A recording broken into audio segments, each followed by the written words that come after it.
میں صرف عورتوں کی مالش کرتا تھا۔ مجھے زیادہ تر آنٹیاں مالش کے لیے بلاتی تھیں جن کے شوہر باہر ملک کے کام کے لیے گئے ہوئے تھے، لیکن میں جس آنٹی کی بھی ایک بار مالش کر دیتا وہ میری دیوانی ہو جاتی اور پھر مجھے اپنے گھر بار بار بلاتی تھیں۔ مگر اس بار جب میں 30 سالہ خوبصورت آنٹی کی مالش کر رہا تھا تو میں نے تھوڑا سا نیچے سے میرا نام ناصر ہے، میں غریب گھرانے سے تعلق رکھتا ہوں، مجھے پیسوں کی اشد ضرورت تھی۔ میری بیوی بہت بیمار تھی، ڈاکٹر نے کہا تھا کہ اس کا آپریشن ہونا ہے، مجھے اس کے علاج کے لیے پیسے چاہیے تھے، لیکن میرے پاس کسی بھی طرح 10 لاکھ روپے جمع نہیں ہو سکتے تھے۔ مجھے سمجھ نہیں آ رہا تھا کہ میں کیا کروں۔ میں ایک معمولی سا اسکول ٹیچر تھا اور شام کے وقت بچوں کو پڑھانے کا کام بھی کرتا تھا۔ البتہ میں ٹیوشن پڑھانے کے لیے بڑے بڑے کالونی میں جاتا تھا تاکہ اچھی تنخواہ مل سکے۔ یہ بھی ایک ایسی ہی شام تھی جب میں وابڈا ٹاؤن کے علاقے میں ایک بچے کو ٹیوشن پڑھا کر اس کے گھر سے نکلا تو برابر والے بنگلے سے ایک گاڑی تیزی سے باہر نکلی اور میرے قریب آ کر رک گئی۔ میں چونک کر اپنی موٹر سائیکل پر بیٹھنے کے بجائے اس سفید گاڑی کی طرف دیکھنے لگا۔ اس سے پہلے بھی 2-4 دفعہ میں نے یہ گاڑی دیکھ رکھی تھی، اس لیے اتنا تو مجھے اندازہ تھا کہ یہ گاڑی اس بنگلے میں رہنے والے کسی شخص کی ہے۔ گاڑی کا شیشہ نیچے ہوا اور ایک 30 سال عورت نے گاڑی میں سے جھانک کر میری طرف دیکھا تھا اور اشارہ گاڑی میں بیٹھنے کا کیا۔ میں سوچ میں پڑ گیا کہ کیا کروں، اس سے کیسے میں کسی انجان عورت کے برابر میں بیٹھ سکتا تھا۔ پھر خیال آیا کہ ہو سکتا ہے اسے پتہ ہو کہ میں ٹیوشن پڑھاتا ہوں، اس کے لیے مجھ سے بات کرنا چاہتی ہو۔ میں فوراً دوسری طرف سے جا کر اس کی گاڑی میں بیٹھ گیا۔ مجھے پیسوں کی ضرورت تھی اور میں خود بھی چاہتا تھا کہ مجھے اور بھی ٹیوشن مل جائیں۔ پھر وابڈا ٹاؤن میں ٹیوشنز کے تو پیسے بھی بہت زیادہ ملتے تھے، جبکہ کسی علاقے میں اگر میں پڑھانے جاتا تو بہت کم فیس مجھے دی جاتی تھی۔ اس لیے میں چاہتا تھا کہ مجھے اس علاقے میں ٹیوشنز مل جائیں تاکہ میں ایک ہی جگہ سے میں زیادہ پیسے کما سکوں۔ یہی سوچ کر میں نے اس گاڑی میں بیٹھنا مناسب سمجھا تھا۔ اس فیشن زدہ عورت نے سر سے پاؤں تک مجھے دیکھا، اس کے چہرے پر گہری مسکراہٹ تھی۔ ایستگی سے کہنے لگی، تم یہاں پڑھانے آتے ہو؟ میں نے فوراً ہاں سر ہلایا۔ میرے دل کو امید ہو گئی تھی کہ یہ یقیناً مجھے کوئی نیا کام دے گی اور اس طرح میری مشکل تھوڑی آسان ہو جائے گی۔ بیوی کی روزانہ کی دوائیوں پر بھی اچھا خاصا پیسہ خرچ ہو رہا تھا۔ پھر میری ماں کی طرف سے بھی مجھ پر دباؤ بڑھتا جا رہا تھا، وہ چاہتی تھی کہ میں اپنی بیوی کو طلاق دے کر اس کے میکے بھیج دوں، اس کے علاج کے پیچھے خود کو ہلکان نہ کروں، جبکہ میری محبت اس بات کی اجازت نہیں دیتی تھی کہ میں مشکل وقت میں اپنی بیوی کا ساتھ چھوڑ دیتا۔ ہماری پسند کی شادی تھی، بڑے یتن کرنے کے بعد میں نے اپنی بیوی سے شادی کی تھی کیونکہ میری ماں میری پسند کی شادی کے لیے تیار نہیں تھی، اور اب شادی کے بعد حالات کچھ اس طرح سے بن گئے تھے کہ میری ماں کے لیے میری بیوی کو مجھ سے دور کرنا آسان ہو گیا تھا۔ وہ بار بار مجھ پر طلاق کے لیے دباؤ ڈال رہی تھی اور میں بہت مشکل سے اپنی ماں کو سمجھا رہا تھا کہ میرے لیے یہ ممکن نہیں ہے، مجھے کسی بھی طرح اپنی بیوی کو ٹھیک کرنا تھا، اس لیے میں دن رات محنت کر رہا تھا۔ وہ 30 سالہ عورت اپنی تیز آر پار ہوتی ہوئی نظروں سے میری جانب دیکھتے ہوئے کہنے لگی، ضرورت مند لگتے ہو، کیا کوئی پریشانی ہے؟ پہلے تو میں خاموش ہو گیا، پھر ایستگی سے بولا، جی پریشان تو ہوں، پیسوں کی ضرورت ہے، لیکن پڑھانا میرا شوق بھی ہے اور پروفیشن بھی، اس لیے میں پوری ایمانداری سے اپنا کام کرتا ہوں۔ وہ کہنے لگی، پھر تو میں تمہاری مدد کر سکتی ہوں۔ یہ سن کر میرے چہرے پر دھیمی سی مسکراہٹ آ گئی۔ میں نے فوراً سینے پر ہاتھ رکھا اور کہا، میڈم، اگر کسی بچے کو پڑھانا ہے تو میں حاضر ہوں، آپ جب بھی جو وقت کہیں گی میں آ جاؤں گا۔ مجھے لگا تھا کہ شاید اپنے کسی بچے کو پڑھانے کے لیے مجھے رکھنا چاہتی ہے، کیونکہ وہ چہرے سے ہی شادی شدہ عورت معلوم ہو رہی تھی۔ اس نے ایستگی سے سر میں نفی سے ہلایا اور کہنے لگی، میرے بچے نہیں ہیں، اس لیے میں تمہیں بطور ٹیچر نہیں رکھ سکتی، البتہ کوئی اور نوکری ضرور آفر کر سکتی ہوں۔ اس کی بات سن کر میں اچھل پڑا اور پھر میں نے حیرت سے کہا، جی کیسی نوکری؟ میں نے تو آج تک ہمیشہ اسکول ٹیچنگ ہی کی ہے، مجھے کسی نوکری کا کوئی تجربہ نہیں ہے۔ میری بات سن کر وہ زور سے ہنسی اور کہنے لگی، تم جوان مرد ہو، شادی شدہ بھی لگتے ہو، دیکھنے میں خوبصورت جوان بھی ہو، تمہیں یہ کام سکھانے کی ضرورت نہیں پڑے گی، تمہیں بخوبی آتا ہوگا۔ شادی شدہ ہونا تم؟ اس نے سوالیہ نظروں سے مجھے دیکھا۔ میں نے فوراً سر ہاں میں ہلایا اور کہا 2 سال ہوئے ہیں میری شادی کو۔ وہ کہنے لگی یوں سمجھ لو کہ جس طرح تم ٹیوشن پڑھانے آتے ہو نا، محنت ایمانداری اور لگن کے ساتھ، اس طرح یہ کام بھی تمہیں ایسے ہی کرنا ہے۔ اسے بھی اگر تم بہت لگن اور محنت کے ساتھ کرو گے تو تم بہت ترقی میں ملے گی، خوب کامیابیاں ہوں گی اور تمہاری پیسے کی ضرورت کو بھی پورا کر دوں گی۔ میں نے فوراً کہا جی میڈم، اگر مجھ سے ہو سکا تو میں آپ کا کام ضرور کروں گا۔ دراصل میری بیوی بہت بیمار ہو گئی ہے۔ شادی کے بعد پتہ چلا ہے کہ اسے کینسر ہے اور اس کے علاج کے لیے مجھے بہت پیسوں کی ضرورت ہے۔ ڈاکٹر کہتے ہیں کہ آپریشن کے ذریعے اس کا پروین ٹیومر نکالنا جا سکتا ہے۔ میری بیوی صحیح ہو سکتی ہے اگر اس کا علاج ہو جائے تو، اور علاج کے لیے بھی مجھے پیسوں کی ضرورت ہے۔ میں نے پریشانی کے عالم میں اس عورت کو ساری بات کہہ ڈالی اور ایسگی سے مسکراتے ہوئے وہ کہنے لگی کہ میں تمہاری خوب مدد کر سکتی ہوں اگر تم میرے پاس نوکری کر لو تو۔ میں نے کہا میڈم بتائیے کیا نوکری ہے؟ میرے دل میں ایک ہی آس بن گئی تھی کہ شاید کوئی ایسی نوکری مل جائے جس کی وجہ سے میں 4 پیسے کما سکوں۔ ناظرین، اگر ویڈیو اچھی لگ رہی ہو تو ہماری کہانی کے لیے پلیز چینل کو ضرور سبسکرائب کرنا۔ میرا حال تو یہ تھا کہ اگر کوئی مجھے کوٹا کھودنے کو کہتا تو میں وہ کام بھی کرنے کو تیار کھڑا ہو جاتا۔ اسما کی زندگی کی خاطر میں تو اپنا آپ بھی بیچ سکتا تھا۔ وہ عورت ایسگی سے کہنے لگی رات 9 بجے میرے بنگلے پہ آ جانا، تمہیں تمہارا کام تفصیل سے بتا دوں گی اور تمہاری تنخواہ وغیرہ بھی۔ اس کی بات سن کر میں نے حیرت سے گاڑی کی جانب دیکھا اور شام کے 6 بج رہے تھے اور اس نے مجھے رات کے 9 بجے بلایا تھا، لیکن میں نے انکار نہ کیا اور کہا جی ٹھیک ہے، مجھے 3 ٹیوشن اور پڑھانے ہیں، اس کے بعد میں آپ کے پاس آ جاؤں گا۔ میری بات سن کر وہ خوش ہو گئیں اور کہنے لگی ابھی میں ضروری کام سے جا رہی ہوں ورنہ ابھی بات کر لیتی۔ میں نے کہا کوئی بات نہیں ہے میڈم، میں رات کو ہی آ جاؤں گا، اور پھر میں اس کی گاڑی سے اتر کر اپنی موٹر سائیکل پر بیٹھ کر واپس جانے کے لیے روانہ ہو گیا۔ میں نے 3 جگہ اور ٹیوشن پڑھایا لیکن سارا وقت میرے ذہن میں وہ 30 سالہ عورت چل رہی تھی۔ وہ عورت زیادہ خوبصورت نہیں تھی، سانولی رنگت کی تھی، مالک تھی اور دیکھنے میں 2 بچوں کی ماں بھی لگ رہی تھی، لیکن اس کے بچے نہیں تھے۔ تو پھر وہ بھلا مجھ سے کیا مدد لینا چاہتی تھی؟ کافی دیر تک میں سوچتا رہا کہ وہ مجھے کون سا کام آفر کرے گی، تنخواہ مناسب ہوگی یا نہیں۔ پھر مجھے کیا خیال آیا کہ زیادہ تر امیر عورتوں کو انگلش بولنے کا شوق ہوتا ہے، ہو سکتا ہے وہ مجھے انگلش سکھانے کے لیے رکھ لے، کیونکہ میری انگلش بہت اچھی تھی۔ میں کچھ بچوں کو انگلش پڑھانے کا بھی کام کرتا تھا۔ کافی سارے خیالات میرے ذہن میں آ رہے تھے اور ساتھ ساتھ امید کی کرن بھی بڑھتی جا رہی تھی۔ میں سوچ رہا تھا کہ اگر نوکری اچھی ہوئی تو پہلے ہی وہ کتنے گھنٹے کی نوکری کیوں نہ ہو، میں کر لوں گا، کیونکہ میری بیوی کو میرا وقت نہیں بلکہ میرے پیسوں کی ضرورت تھی۔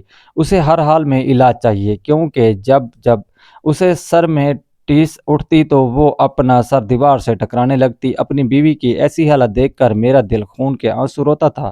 جس لڑکی سے میں نے اپنی جان سے بڑھ کر محبت کی تھی وہ اپنی جان کی بازی ہارنے والی تھی اور میں اس کے لیے کچھ بھی کر سکتا تھا، بس میں کسی طور پر اسے کھونا نہیں چاہتا تھا۔ میری بیوی کے گھر والے بھی اتنے پیسے والے نہیں تھے کہ وہ اپنی بیٹی کا علاج کروا سکتے، اور میری ماں اس وجہ سے بار بار مجھے کہہ رہی تھی کہ اسے طلاق دے دو اور دوسری شادی کر لے، تو اپنی زندگی میں اتنی پریشانی مول نہ لے، اس کی وجہ سے تو صبح و شام تک پڑھا کر تھک کر مر جانے لگتا ہے اور اس کے باوجود بھی اس کا علاج نہیں ہو پاتا۔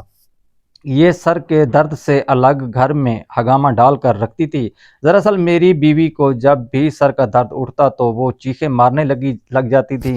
میری ماں جو پہلے ہی میری شادی پر خوش نہیں تھی، اب تو پوری طرح سے کھل کر میری بیوی کے خلاف کھڑی ہو گئی تھی۔ مشکل کے اس وقت میں جہاں مجھے میری ماں کی دعاؤں کی ضرورت تھی، وہاں میری ماں نے دشمنوں کی طرح مورچہ سنبھال لیا تھا اور میری زندگی میں مزید ٹینشن بڑھ گئی تھی۔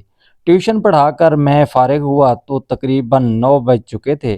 وابڈا ٹاؤن کا علاقہ کافی دور تھا، اس لیے میں نے موٹر سائیکل تیزی سے دوڑنی شروع کر دی اور پھر اس عورت کے بنگلے پر پہنچ گیا، جو چوکیدار مجھے پہلے ہی دیکھتے ہی سیدھا ڈرائنگ روم میں لے جا کر بٹھا دیا اور میں یہ دیکھ کر حیران رہ گیا کہ اس نے تو مجھ سے میرا تعارف بھی نہیں پوچھا تھا۔ شاید میرے آنے کی خبر پہلے سے ہی چوکیدار کو تھی۔ کچھ ہی دیر کے بعد وہ عورت انتہائی خوبصورت سی نائٹی پہنے ڈھیر سا میک اپ کے میرے سامنے صوفے پر آ کر بیٹھ گئی تھی۔ اس کے چہرے پر بھی وہی مدھم سی مسکراہٹ تھی۔ کہنے لگی، اپنا نام تو بتائیں، میں نے تو آپ سے آپ کا نام بھی نہیں پوچھا۔ میں نے جلدی سے اسے بتایا کہ میرا نام ناصر ہے اور میں برابر والے بنگلے میں بچوں کو کافی عرصے سے پڑھا رہا ہوں۔ وہ مسکرا کر کہنے لگی، جی میں نے آپ کو آتے جاتے دیکھا ہے، اس لیے آپ سے واقف ہوں۔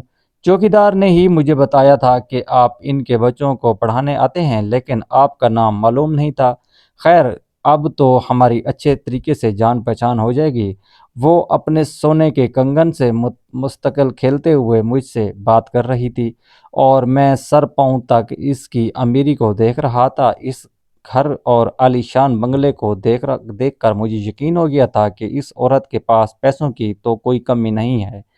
اس نے گلے میں تقریباً تین سونے کے چینیں پہن رکھی تھیں اور وہ سب کافی موٹی موٹی تھیں۔ اتنا سارا سونا تو میں نے کبھی زندگی میں دیکھا ہی نہیں تھا جتنا وہ گھر میں پہن کر بیٹھی ہوئی تھی۔ میں نے ان سے کہا، میڈم بتائیے آپ نے مجھے کس مقصد کے لیے بلایا ہے؟ اس نے ایک نظر ڈرائنگ روم کے دروازے پر ڈالی اور گرد کوئی بھی نہیں تھا، اور پھر وہ اٹھ کر میرے ہی صوفے پر چلی آئی، میرے برابر میں بیٹھ گئی اور بہت دھیرے سے اس نے جو بات کہی وہ سن کر میرے سر پر آسمان گر پڑا۔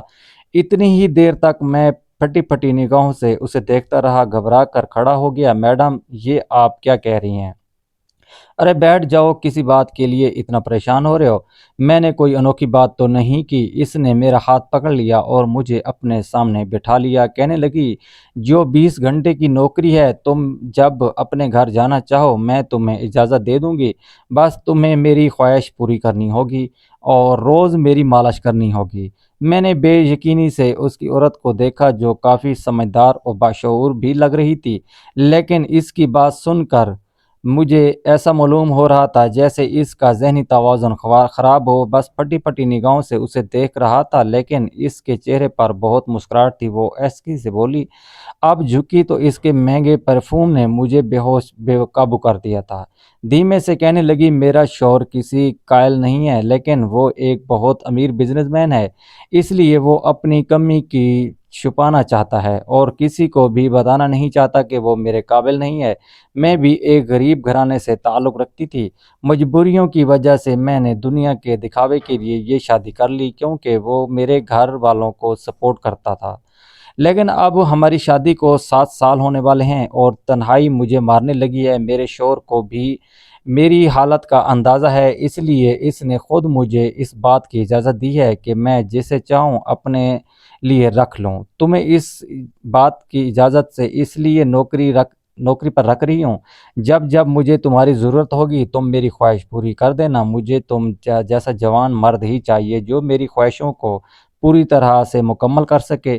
میں بہت عرصے سے ادھوری ہوں اور اب مزید ایسی زندگی نہیں گزار سکتی، اور پھر مجھے بچوں کی بھی ضرورت ہے۔ میں کب تک یوں ہی تنہا رہوں گی؟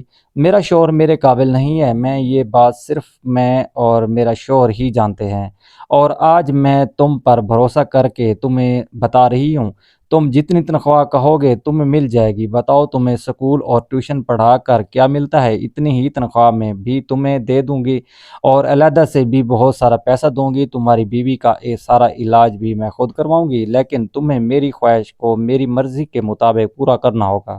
میں جانتا ہوں کہ غریبی کیا ہوتی ہے اور یہ بھی سمجھ سکتی ہوں کہ تم اپنی بیوی کے لیے کسی قدر پریشان ہو، اس لیے میں چاہتی ہوں کہ تمہاری یہ پریشانی دور کر دوں۔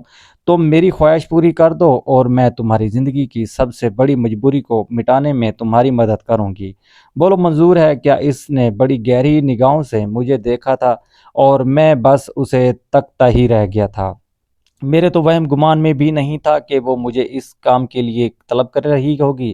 میں تو کسی عورت کے منہ سے اس طرح کی بات سننے کے بارے میں سوچ بھی نہیں سکتا تھا۔ اس نے اپنی خواہشات میرے آگے رکھ دی تھی جسے یہ کوئی غلط بات نہ ہو، جبکہ میں تو اس بات کی سن کر ہی میرے پاؤں تک کانپ اٹھتا تھا۔ پہلے تو اپنے مسائل کی وجہ سے میرا ذہن مفلوج ہو چکا تھا، بیوی کی بیماری نے میری ہوش اڑائے ہوئے تھے، میرے پاس دوائیوں کے پیسے تک نہیں تھے، اور یہی سوچ کر میں یہاں تک آیا تھا کہ اگر وہ ٹیوشن پڑھانے کی بات کرے گی تو میں ایڈوانس میں اس سے پیسے لے لوں گا، لیکن یہاں تو معاملہ ہی الٹ پڑ گیا تھا۔